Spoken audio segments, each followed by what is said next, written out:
Mimi naokoa Kenya kwa ujumla through hiyo mambo inakuja ya Gen Z. Unaelewa? Ndio maana Raila akapiga mahesabu ya haraka akamwambia Oburu, hebu zungumza haya maneno. Je, Gachagua anasema ama na wafuasi wa Gen Z, Ruto must go aende nyumbani. Na tulichagua Gachagua Ruto, hatukuchagua Ruto peke yake. Sasa Ruto must go ili iweje? Ruto must go kikatiba 2010. Ruto akiondoka peke yake, obvious Gachagua anaingia na kuwa rais wa Kenya. Je, Gachagua alikuwa na sera gani? Mtu akusema shares, tu nini, mlima, ukabila. Oburu akasema huyu mtu tena naye.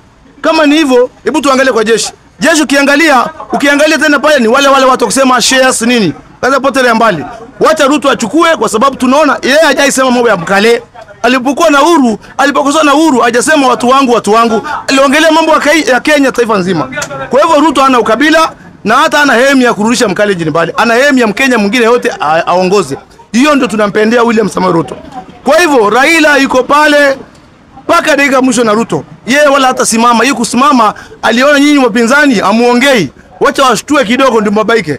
Kwa sababu akisema atasimama ndio mchanganyikio, mwanzo kusema sasa itakuwaje. Sasa baba akisimama nani nitamshinda baba sasa. Juu baba akisimama itabidi wale wote wasarende wakuja waunge baba mkono. Sasa baba akiongea hivyo ni tactics ya siasa. Mimi naenda kwa Kalonzo. Kalonzo ndugu yangu, Kalonzo ako smart kisiasa kweli. Amebobea, ni mtu wa kitambo kisiasa. Lakini Kalonzo ndugu yetu Mkenya mwenzetu hawezani, hana kifua, hana pufu ya kupambana hii watu. Kwa sababu huwezi kuwa pasa uende ukae na manyang'au kwenye ama ukae na watu wamekoma muingiliani. Ni ngumu ndugu yangu. Kama unahubiri upasta. Huwezi kaa na wanasiasa wanapiga siasa na unajua urongo utaingia ndani, tunaanza kuingia mafasi ya Mungu hapo. Iwezi ingiliana ndugu yangu. Wewe tu jisarenda ukae pale ama uunga watu mkono uende mbele. Kwa sababu Kalonzo si kama namchukia nampenda, yeye anaunga watu mkono, lakini yeye kuungwa mkono hawa majamaa wanaitwa cousin. Wacha nikuambia Kalonzo, hawa jamaa na kuadaa. Hakuna cha cousin ya leo. Cousin ingekuwa na kutambua tangu miaka yote ya nyuma.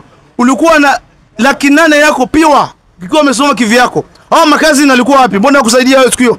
Wangekuja akasema huyu jamani cousin yetu, wewe tumuongezee na yeye afaulu. Kalonzo alianguka na alikuwa na 800,000 yake, Mudavadi akawa na yake. Mwalimu Dida pia alikuwa na yake. Kwa hivyo mimi sioni Kalonzo kama anapendwa pale anadaiwa. Na Ngilu aliambia Kalonzo, tafadhali ndugu yangu, wacha kudanganywa. Huko unaenda ni story tu. Na Kalonzo ndio maana amenyamaza saizi. Anajua baba ndio alisema mimi mali baba yuko na mheshimu. Leo tu Kalonzo alipoongea hivyo, Kalonzo bado yuko na baba. Uhuru na huyu ako na baba. Huyu Matiang'i ako na baba. Kwa hivyo ukitarajia ati kwamba Kalonzo atakuja ungana na huyu Gachagua, ni ngumu. Wanamtaja maana hawana mtu kumtaja. Juu alimuuza mapema na anasema tena yeye ndio tosha. Kwa hivyo kusema kweli, Gachagua alikuwa anataka hii kiti lakini imebounce kona zote. Sasa anajaribu kutapatapa arudi tena kwa Kalonzo na Uhuru na